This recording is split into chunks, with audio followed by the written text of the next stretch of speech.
Hey, so it looks like we are almost ready to go, and that everyone has dialed in. So while we're still getting everyone to go, I will just kick it off with the introduction. So welcome everyone to another edition of our Roundtable Twitter Spaces hosted by Morningstar Ventures. So given the positive feedback that we received from our last spaces where about NFTs, where we talked to UNXD, High Street, and Fancy Bears about brand collaborations in the NFT and metaverse space, we thought it would be only fitting to invite more NFT projects to our talk to go a bit deeper into the topic of NFT utilities and what exactly that means in terms of building a project, building a successful community, and also the impact it has on the wider crypto ecosystem. So, for this, joining us to talk about the topic of NFT utilities are Nick Rose, the founder and CEO of Ethernity, Vijay Praveen, the founder and CEO of bitsCrunch, and Jason Hu, the co founder and CEO of YoloYolo. Welcome, guys. So, if it is your first time joining one of our sessions, welcome. And if you have joined us before, welcome back. A quick, brief intro. I'm Naini, and co hosting with me is my colleague Peter. And as always, Peter and I, we will have a 30 to 40-minute roundtable discussion with our guests where we deep dive a bit more into their projects and also into the topic of NFT utilities. And then at the end of our session, we have always carved out around 10 to 15 minutes for our audience who's live with us today to ask any questions that they may have to our guests, either about the projects or about the topic. You can, of course, ask that question live by requesting to speak, or you can type that question into the comment section of this Twitter Spaces. So we're looking forward to that. Okay, long-winded introduction, but it's time now to hand it over to our guests. And I would love it if you guys could introduce yourselves and tell our audience a little bit more about how you got started in crypto and do a brief introduction about your projects before we go deeper into the projects during the roundtable. Nick, you were first to dial in, so I will give you the floor first.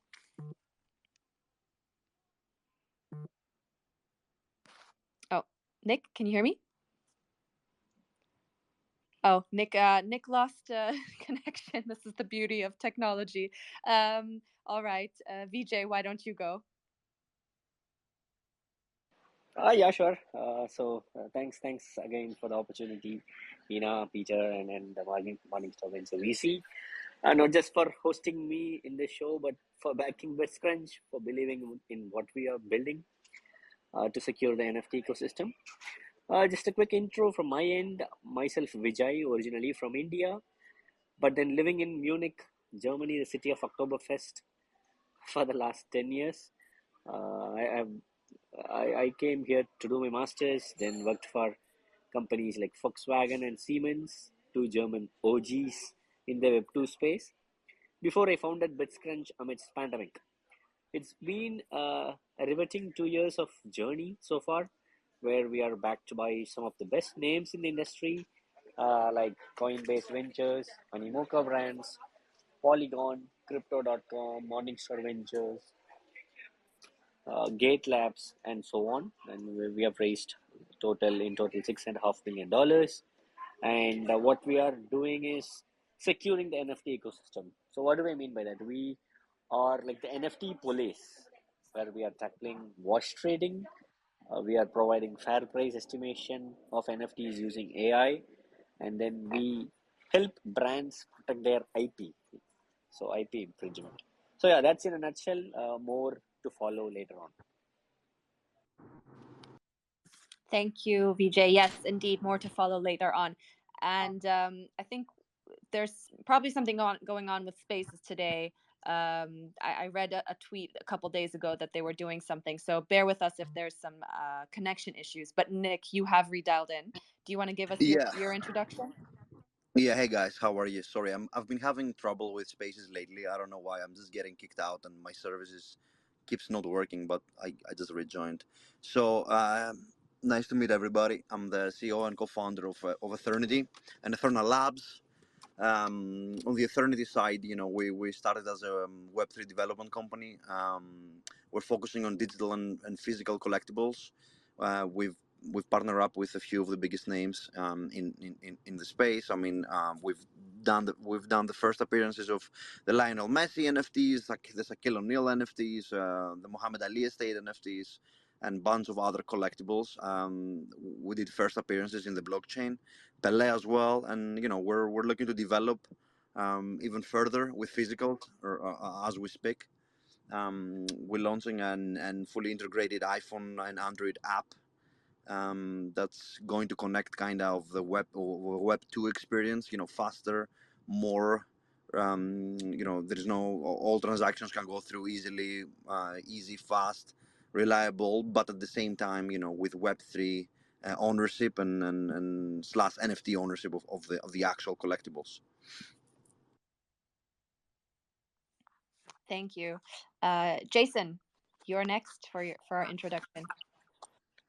Hi, thank you, Nani, for coordinating with Morningstar for hosting the space. Thank you for having us on as well. Jason here, founder of YoloYolo. Graduated from NYU, started my career in cross-border e-commerce, and then transitioned into Web3 after I started trading crypto in 2017. Eventually fell down the rabbit hole, started working with NFTs, and that eventually led me to found YoloYolo, aka YOLO Hub.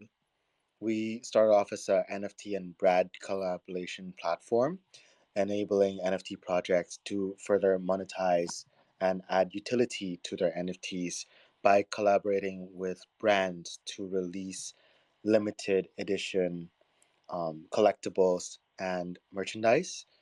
Um, Currently, I'm calling in from Shenzhen as well, so there may be connection issues, so please bear with me. Um, but excited to be here speaking with Morningstar and the team today. Thank you so much, guys, for the introductions. And yeah, I want to start our discussion with a short icebreaker question. What NFT project has particularly impressed you in the recent months besides your project? And it might be anything, NFT collection or game or tooling or any NFT related project that impressed you in the recent time. Who wants to take this one?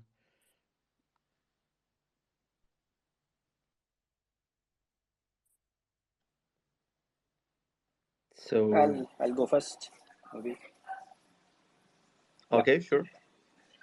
In recent times, I mean, I'm always inspired by what Pudgy Penguins are doing, because they recently went on live as a physical asset on Amazon, and they were able to clock $500,000 in revenue over just 48 hours.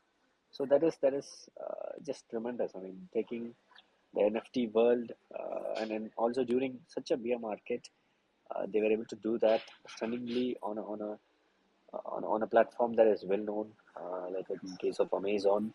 And this will encourage all the other NFT collections, PFPs, to come up with some bold statements as well, in my opinion.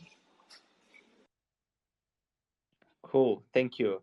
Jason, what about you? What have you impressed? Probably something from brand. Yeah, so I think that an interesting project that caught my eye recently is WorldCoin. And it's not necessarily an NFT focused play, but decentralized identity, as I'm sure other projects would be able to agree, is going to be a bigger concern as the Web3 ecosystem starts to onboard more users from emerging markets and all over the world. WorldCoin is focusing more on decentralized identity, so I think that it's a very interesting emerging use case for NFTs and for Web3 infrastructure in general to prove and retain digital ownership of assets across chains, across platforms, across communities. Yeah, on my side is more. It's not really. Lately I'm not really impressed with a lot of stuff I've been seeing. I like what Blur's done with their marketplace, but what I'm more interested in is mostly how do we all onboard mainstream users into the space, right? And I feel every company should put this as their priority, right? So by making a better user experience and understanding because not everybody knows how to use a MetaMask wallet, right? That's the hardest and the biggest challenge I feel for every founder in the space. And I feel every company should be focusing on what's there to be done to onboard traditional users that are used to buy collectibles on normal websites, Web2 websites, and how do we do that? I saw the base blockchain that launched that makes things better. I just got that I remember I saw recently this company called Third Web. I had a call with them last week. They built a mini game that showcases how easy you can actually play a game and claim collectibles and claim game items without going through the steps of actually having to sign transactions and all that. And their technology is pretty cool. If you guys want to check Third Web, yeah, but that's the biggest and the most important challenge I feel for everybody. Selling traditional PFPs and all that stuff has been done already. I feel the bigger picture is how do we all bring the masses within this space. Yep, completely agree, Nick, and with all the guests, especially about the challenge of onboarding more users to the Web3 space. That's basically the topic that we discussed many times on our roundtables, especially with infrastructure projects, how to create more accessible crypto infrastructure. And yeah, I would like to move forward to the next question, which is also related to mass adoption and to value of NFTs. First of all, it's kind of $1 million question. What actually creates value for NFT? And can you deep dive into how you create your utility structure for NFTs and how this perhaps changed since your project's launch? Vijay, as you don't have your own NFTs at bitsCrunch yet, please dive deeper into how markets evaluate the value of NFT from analytics side. And Nick and Jason, you could share your thoughts based on experience of working with NFTs on your project. Who wants to take this one the first? Yeah, I can start. So, when we first launched, our goal was how do we get a lot of massive names to have their first appearance on the blockchain with us, right? And I'll give you an example. I feel anything that's first appearance is important. That doesn't mean the rest is not important because I can bring you a lot of examples. For example, like Pele, right? He's a soccer player. He's done lots of collectibles during his lifetime. He signed a lot of jerseys, but on the blockchain, he's only done one NFT collectible, right? And now he's not in life anymore, unfortunately. But he did this with us, and I feel things like that have a lot of value. Like Vivi has done a lot of Marvel stuff on the blockchain, and I feel those things have a lot of value as well. Brand value, I think, will transcend into the blockchain as well because it's first movers will have a big advantage against companies that are not first movers. But that doesn't mean a second Marvel drop won't have value. Marvel is a massive company, right? Like DC and like other individual brands, like soccer players, basketball players in sports, in the film industry. I feel a lot of brand value will transcend. I don't feel, and that's kind of an unpopular opinion. Lots of all of those PFP projects that is like brand building. I don't feel there is a lot of value there. I feel that the majority of those projects will just go to zero. I feel what's going to survive in the long term is actual brand value, and that means that when somebody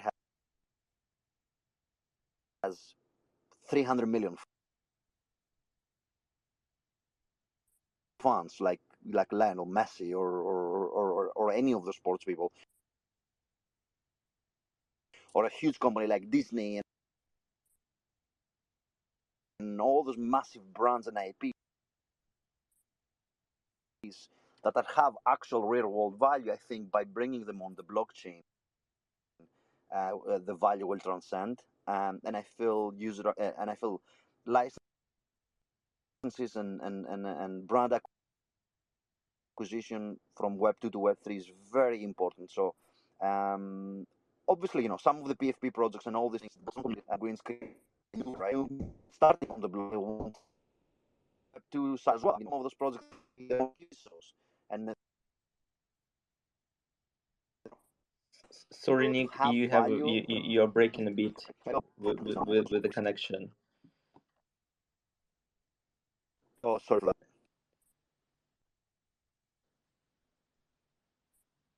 Yeah, but basically we got the point from the from the brand's perspective and from the connection on Web 2 and Web 3 and value of brand bringing into blockchain.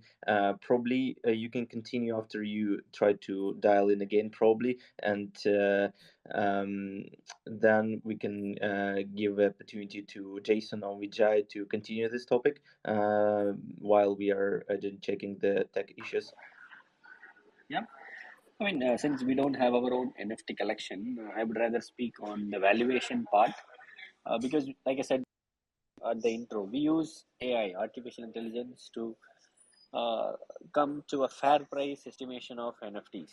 And we don't use AI for the sake of using AI because that's the talk of the town right now with all the chat GPTs and other stuffs. But we look into 50 plus, to be precise, 56 KPIs, key performance indicators, in order to arrive at a fair price of NFTs. So, what does that mean? So, we take uh, so many records like what are the past sales history, current sales history, what is the pattern of sales, is there any wash trades happening where people flipping tokens back and forth, and past owners, and so on. So we do like a credit score for NFTs, and on the other hand, we do a credit score for each and every wallet. So by doing this, we arrive at a credit score, which will in turn helps us arrive at a fair price. And just as a real world example, we have JAP Radar. I'm sure people know JAP Radar, and they are one of our blue chip customers who are currently using the fair price estimation of NFTs live on their platform. So they make roughly between 3 to 4 million API calls per month on bitsCrunch. Thanks. Cool, thank you. And Jason? Yeah, I mean this is just completely up our alley, right? YOLO and YOLO Hub are were founded on the concept that NFTs do have underlying value, and through partnering with different Web3 communities and connecting them with Web2 brands, we would unlock an avenue for them to realize additional value and bring that value then down to their communities. So, in in creating YoloYolo in the beginning, we were serving as a platform, as a bridge between the Web3 NFT communities that have, a very strong, tight knit values, that have fantastic artworks, and connecting them to brands that are looking to innovate and expand within their niche products and communities. So, as to what is the underlying value of the NFT, right? It really depends on the different use cases and applications that are accepted and encouraged by the community. So, I mean, while the price that an NFT might be trading on may reflect the market sentiment, and as Vijay mentioned, there's 50 over different um, there's 50 over different factors that you can take a look at, and I'm sure that there's plenty more depending on the level of multicollinearity involved in the analysis there. But I think that when it comes to the underlying value and how you can expand that, there's still a long way to go in terms of how communities are allowing their users, their members, their holders to unlock and expand and create value with NFTs, and that's what YOLO Hub is all about. And we've recently expanded our service offering to include gaming and rewards, which I'll elaborate on further in the spaces as well. Thank you so much for the great answers, especially covering the topic that sometimes market price doesn't reflect the actual value of NFTs, and it all depends on the condition, on the where we at the cycle of the market, and many other factors. And we have also Adrian join us who is the vice president at Ethernity, who joined us to support Nick while he has some technical issues. Hello, Adrian. Do you hear us? Yeah, hey everybody. Thanks. Good to be here. Great. Thank you for supporting us there. And basically, I would like to ask the question, continuing what Nick said at the previous round, that the important part of bringing Web2 brands into the blockchain and making a good first impression, and first drop, and other collaborations. I would like to know more that Eternity works with many big name brands in sports and entertainment. And can you tell us more about your collaboration with them and how Ethernity has expanded the pool of buyers and created opportunities for artists and brands? So how these opportunities are working for them? How do you open these Web3 worlds for people or brands or individuals from traditional industries? Yeah, of course. We started as one of the first major licensed and authenticated NFT platforms. We launched in 2020. Morningstar Ventures was there along with us. We deployed our first collections in 2021, and we worked with some of the biggest names out there. Just on the soccer front alone, Pele, Messi, Luis Suarez, Luka Modric, Copa America, the Argentine national team, and more. And then legendary figures like Muhammad Ali, and of course some brands like Toys R Us, the DeLorean Motor Company. And then what we saw in the industry is, of course, the hype cycle, which generated so much buzz, and then cash grabs. So, a lot of, let's say, brands and figures came into the space just trying to, make a quick buck and use the Web3 world for their own means. But we kind of took a step back, and we've now built out real deal product lines that now we're seeing the adoption cycle really take place. So the real winner is being determined for the long run. And so our app will be coming out that bridges the Web2 world to Web3, where you can be both just in the app on the App Store and Google Play, but then you'll be able to kind of burn or freeze your NFTs and then move to the Web3 and blockchain space. And so a lot of brands, actually, we spoke to the biggest entertainment studios in the world, some of the biggest consumer brands and CPGers, and they wanted to take that same synchronistic step back and not be fully on chain, for example, because there was that cash grab mentality by some early players, as well as users of theirs who couldn't connect a wallet, users who still are just in the early innings of Web3 adoption. So we love where we're at, and we think this next cycle now really brings in the next billion users.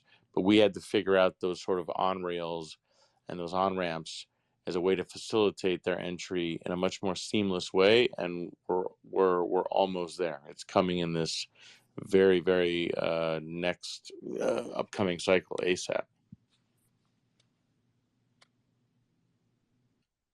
Thanks, Adrian, and welcome to our roundtable. Yeah, the collaborations that you guys have with these big names is really quite impressive. How was it building those collaborations? I mean, you had mentioned like with Messi, for example. Can you talk us through the process of it? Yeah, we were so early, and Nick and our other co-founder Marcelo had such early visions. They were playing around with NFTs back in 2017 of that adoption cycle, for example. So they were truly ahead of the curve. And doing these deals, it became, major rights, licenses, and IP agreement. Even our rights and licensing attorney was kind of first to the foray. We're literally rewriting the rule book of licensing and IP agreements. So every deal has become different.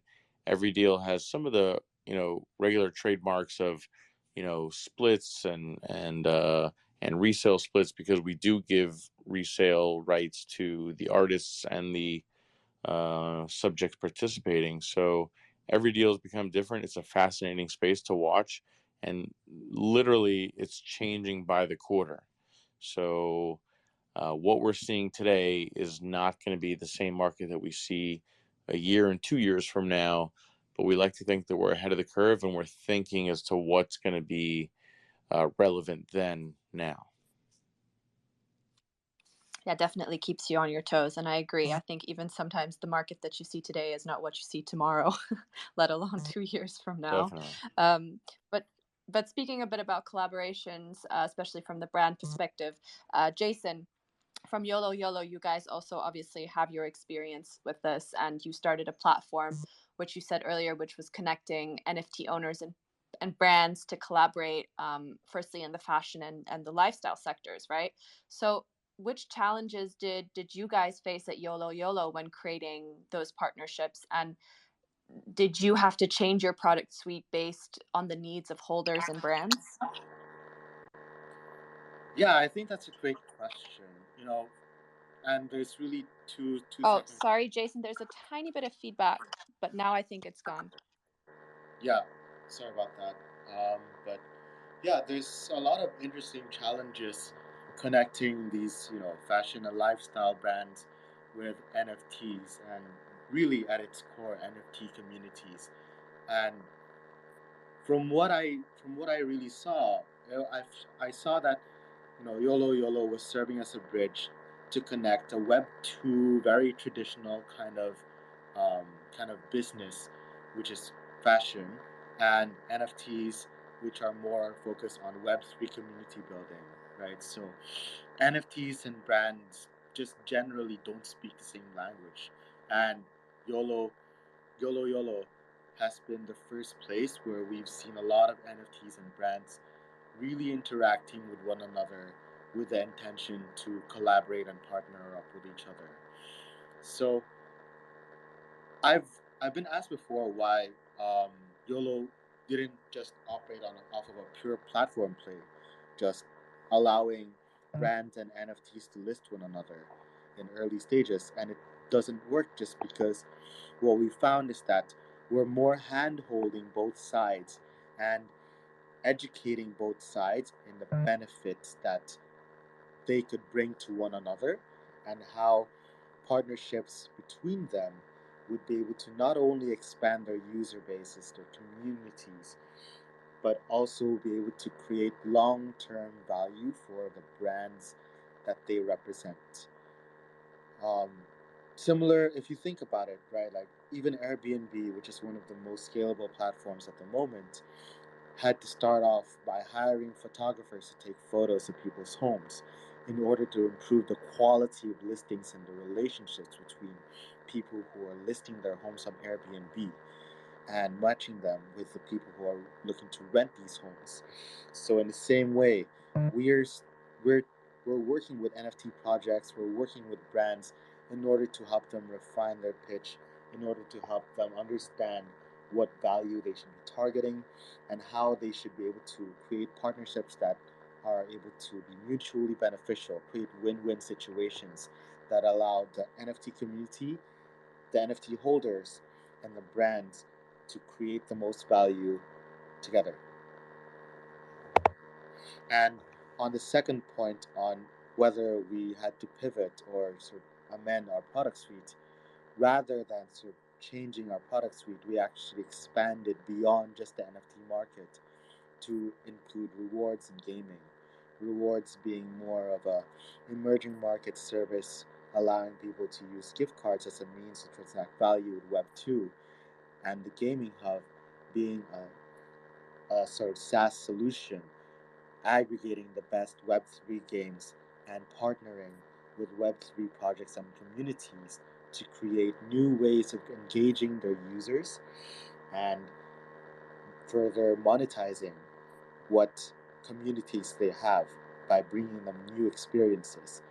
And the reason why is because, like you kind of alluded to, we have to adapt to the market. And even though we still have a very long term, very high conviction thesis in NFTs driving value and the underlying value of NFTs as a tool for transacting value, for transacting intellectual property between Web 2 and Web 3, we found that by expanding our product suite, we would be better able to serve both the brands that we're working with and the NFT communities that are partnering with us. Thanks, Jason. I like what you said a lot about value, and I think this is also a great segue into what Vijay and is doing at bitsCrunch. So Vijay, maybe you can expand a little bit more. But so you guys at bitsCrunch, you focus on essentially, the security and the value behind NFTs via your AI powered NFT analytics tool. So can you tell us a little bit more about what NFT traders and buyers should be looking out for, and what risks you guys essentially mitigate? Yeah, sure. So, I mean, there are like so many bunch of factors that one should look at before making a purchase decision. But then we give users, collectors, traders, anybody, data that is behind the scenes. So we do it in a data backed manner. So imagine us like the chain analysis of NFT space. So we track if there is any malicious activity on top. Let's say if somebody is wash trading, flipping NFTs for fun, or if somebody is using money laundered money to buy something, right? I mean, US has listed WOFAC sanctioned list of wallets. So we dig 10 levels deeper onto it to see if those money that was deemed as a money laundered has been used to buy any NFTs. So that is one thing. And price estimation. So being an artist, if I'm not sure what sort of price that I should price my NFT, then we have a tool for it, which is AI powered, which can be used to gauge the price of an NFT before making a listing, or even to sell. Right, you are holding an asset for a while, and then if you want to liquidate something, you go to bitsCrunch or DappRadar, which again uses bitsCrunch data to check for the price of NFTs. So yeah, we look at the NFT data like a police, Adina.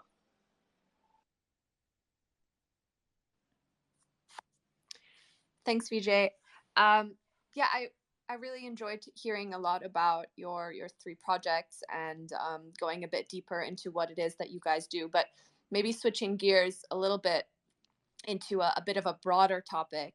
And Nick, I'm not sure if you're back yet, but Adrian, we're always happy to keep talking to you as well. At the beginning, we had asked you guys, which projects you are impressed by at the moment, and Nick, you said you weren't impressed by too much at the current time. But so what we wanted to ask you essentially is, there's this like thing going around that there's a bit of a stigma behind the word NFT, right?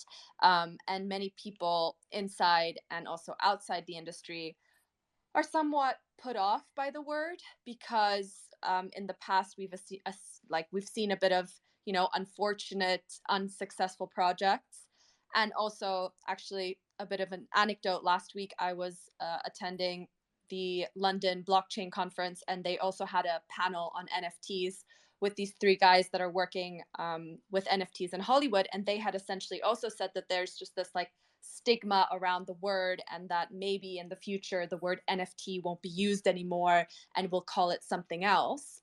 What do you guys think? Do you agree, first of all, that there's a stigma behind the word, and if so, how can we educate people more about the benefits of NFTs and the potential that it actually has?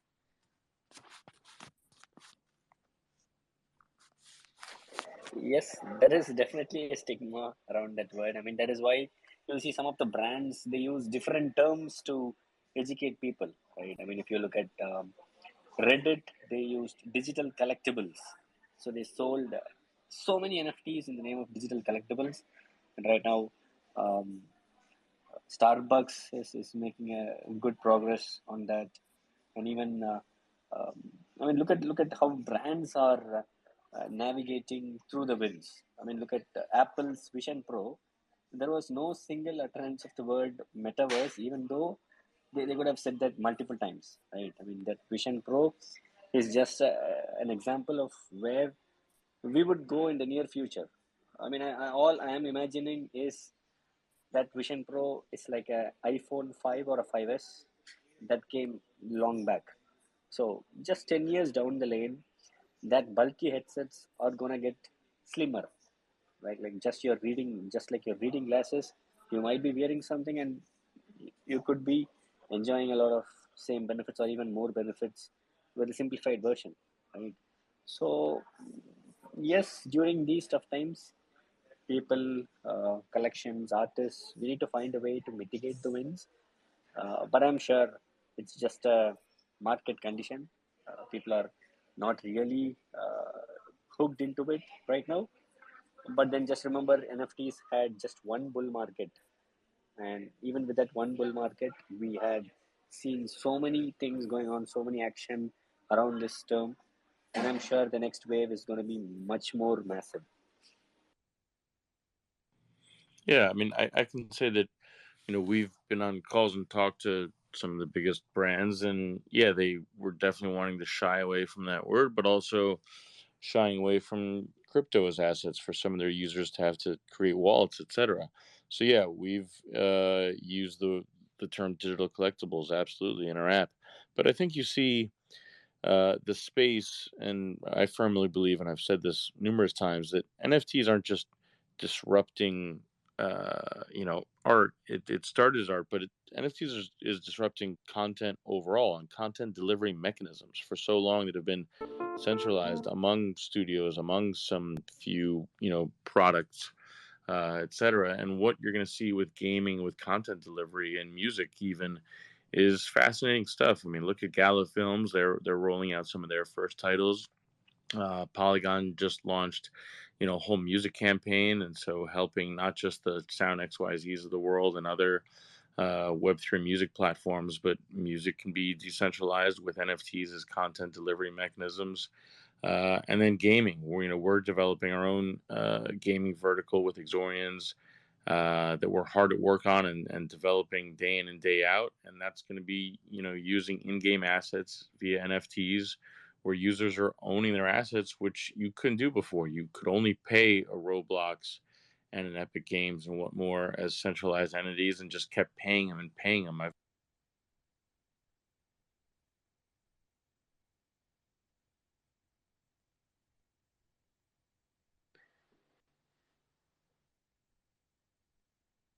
Adrian, are you still there? Adrian,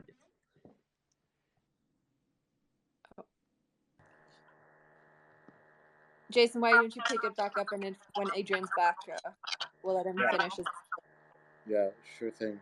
So I agree. There's definitely a yeah. stigma around the specific term NFT, but I mean, when it comes to the brands that we're working with, you know, in the beginning, since we had started off our partnerships during the bulk market, a lot of them were very interested in partnering with us because we had partnered with a lot of blue chip NFT projects, especially focused on like the design aspects, right? But when it comes to down to these fashion brands, they focus more on the community and the design.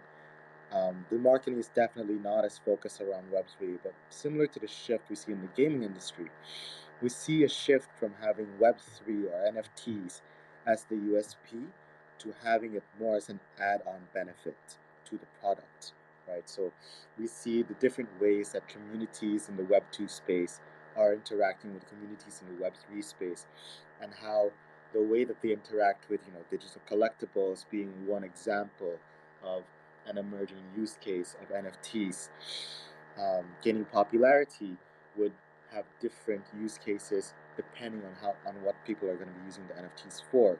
So building on the points raised by Adrian and the rest of the team earlier, NFTs sound like they're going to be more of like an underlying infrastructure that people will be interacting with, but not necessarily highly aware of, in the same way that people don't really think about IPFS when they're using the internet.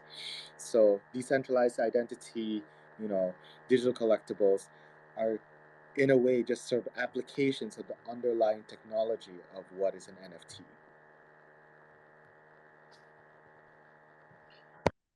Thank you so much, Jason. And Adrian, you're back. Yeah, Do you here. hear us? Okay, cool. So, and we're with that being said, especially from Adrian and Jason, words about the future of NFTs and how this technology can be used in digital identity, in content delivery industries, and many others. We can strongly see that there are more and more use cases in different industries of integrating NFTs in movies industry, music, as already mentioned, fashion, lifestyle, and even healthcare. And what do you think? Which industry will be the most disrupted by NFTs and its utilities in the future? Which forecast projections could you share with us? I think gaming is the first one that's ripe for mass adoption and inclusion, and it's happening in real time. I mean, you see major titles already within the Web3 gaming community. We were at Consensus last month in Austin, the preeminent kind of institutionalized blockchain conference, bringing together all the big players. And Shrapnel, for example, had the biggest stand and the most engaging stand by far. And they were showing off their game in use, in action, and people were loving it. I mean, there was a ton of hype generated walking away from it. So gaming, for sure. Polygon just announced the EA Sports partnership. So that's going to be moving ahead and moving through. They'll have their own offering slate. That's in the short term. Long term, art will continue to be disrupted. I don't want people's gaze to be lifted away from the original disruption sector of NFTs, which was art, because it was easy to put 2D JPEG images on the blockchain, right? And what Ordinals and the BRC20 movement is doing with NFTs. There's NFTs again as art that are being inscribed on the Bitcoin blockchain, sat by sat, literally single sats are being inscribed with NFTs. You can't do that on the Bitcoin blockchain with gaming and whatnot, but you can do that with art, and that's going to continue to be a driving force. So artists will continue to see innovation happening in that sector, and then beyond, sky's the limit. I mean, you mentioned healthcare. There's certainly avenues and methods of implementation for NFTs with medical groups and doctor and patient rights. I know, Jason, you mentioned digital identity. That is an absolute construct that has to be addressed globally, and NFTs can absolutely see growth in that area for sure.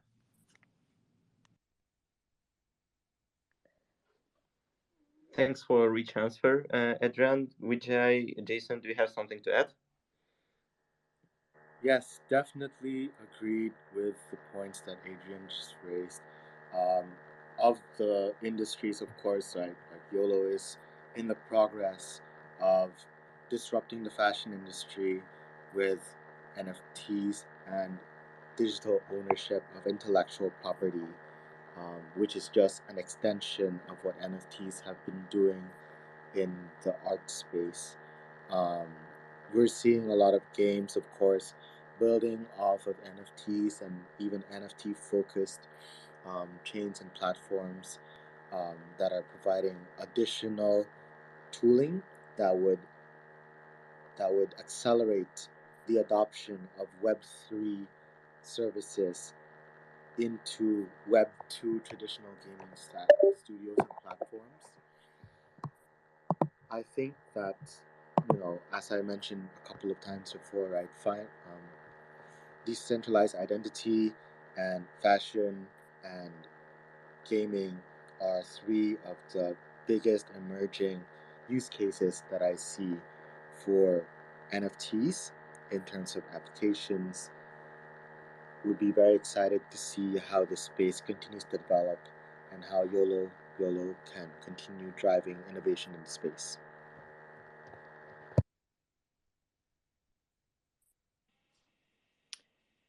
Thanks, guys. That was actually it from our side regarding our questions. So, really great input, and it's been a great pleasure to get your insights on NFT utilities and do our second session on NFTs.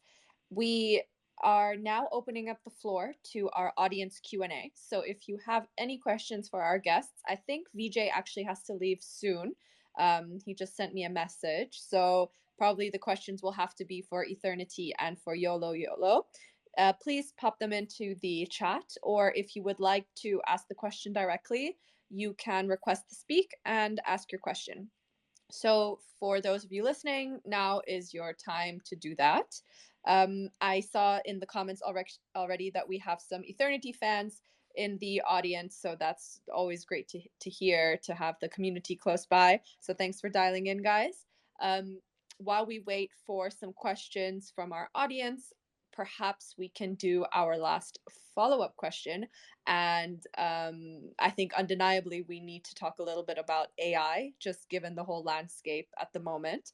Maybe you guys could give us a little bit of insight of how you think AI is going to change the NFT industry. I'd say we're certainly no experts, but what I'm seeing and hearing from a lot of other experts actually is that AI is going to need blockchain in a way that, again, speaking to that identity narrative, is that there's going to need to be an identity layer and a verification layer. And what's best at that but blockchain, because it will provide an open, transparent, verifiable mechanism to say that this information is, attributed to this person, and or this data set has been verified by XYZ. So blockchain and AI will have a synchronistic relationship very, very soon. Look what Singularity Net is doing anyway. There's been a ton of innovation coming from them for the last 5 years. I think you'll hear a lot from them, and it could be a symbiotic relationship sooner than later.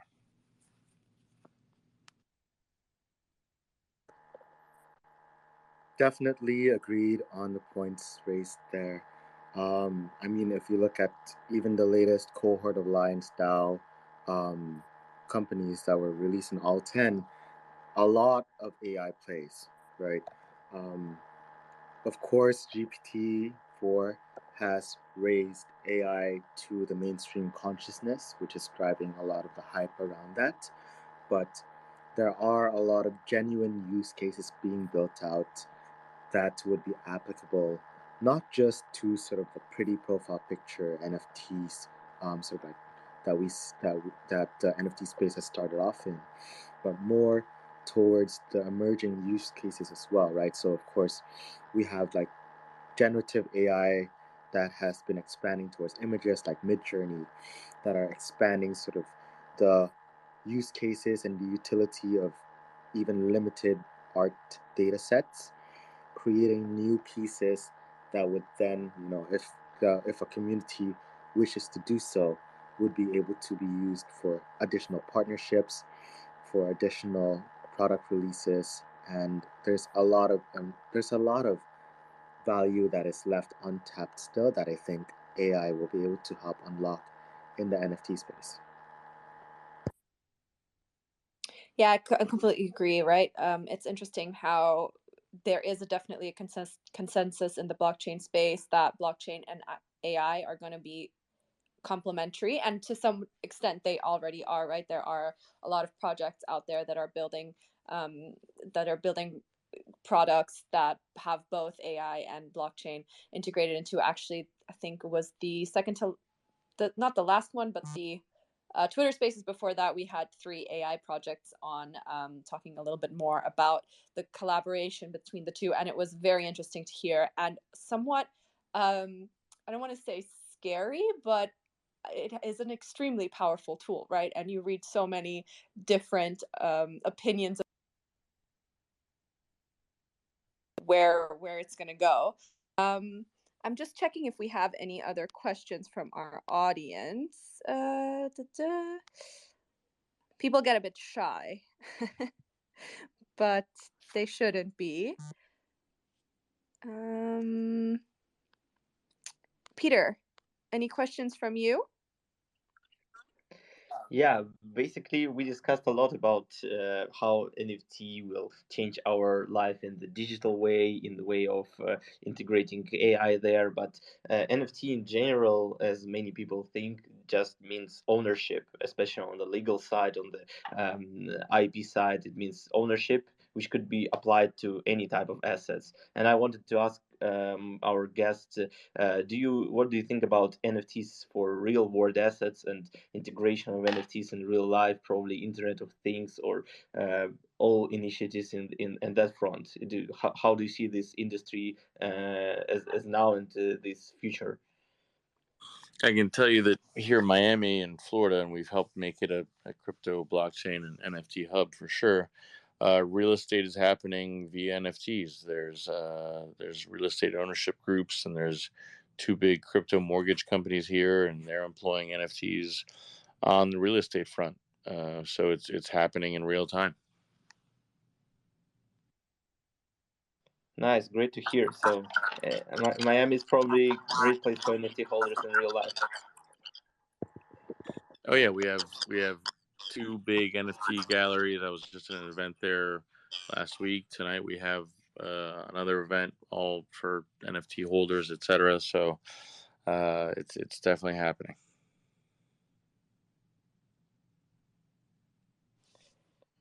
Jason, what do you think about NFTs in real life? Probably you already faced them, or you have something from YoloYolo side.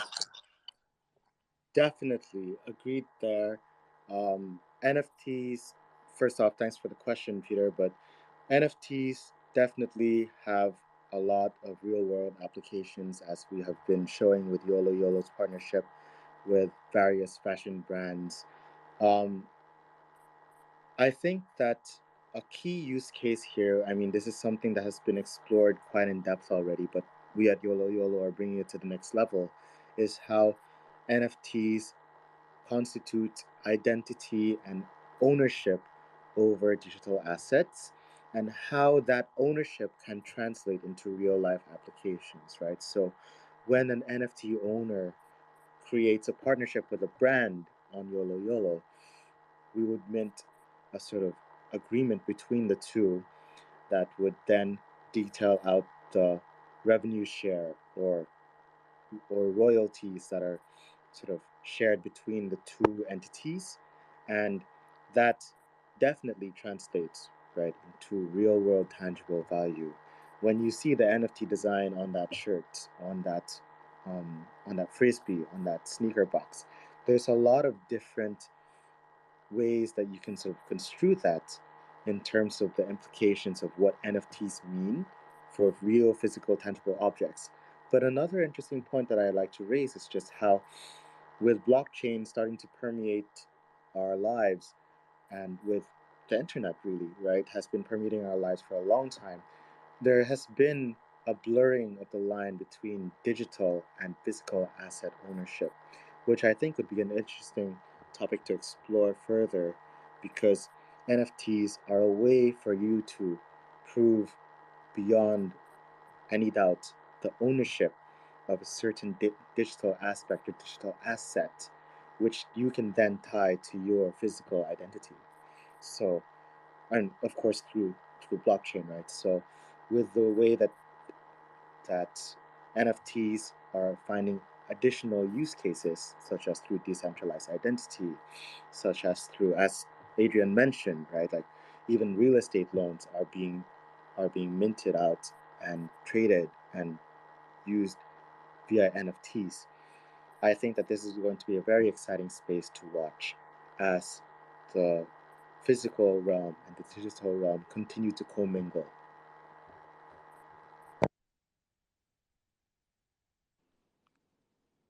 Thank you, Adrian and Jason. I'm also looking forward to see how the physical and digital realm are commingling. And, it's also I was just thinking about like Adrian, when you were saying that you dialed in from Miami, I was like, wow, we have someone from LA, Miami, Shenzhen.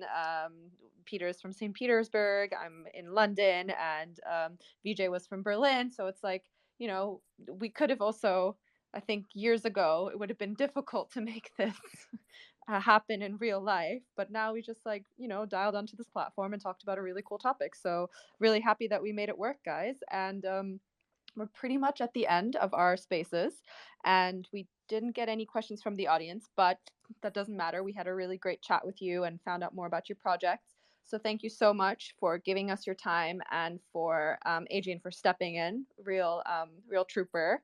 And you know, we host these sessions basically every month, and we have also interviews. So one-on-one interviews with Tabi, where he also interviews, you know, someone from the space. We had one with Benjamin Minku, the co-founder of Multiverse X, and we have one coming up soon as well with a really cool project. So keep your eyes out. Peter and I, we also talked to 3 to 4 projects about interesting topics like we did today. So if you like what you hear, just make sure to tune in, and we will talk to you guys next time. And thank you guys again so much for joining. Awesome. Thank you. We'll be tuning in. Great job. Bye. Thank you for hosting the event, Nani and Peter. Great job. Thank you. Thank you.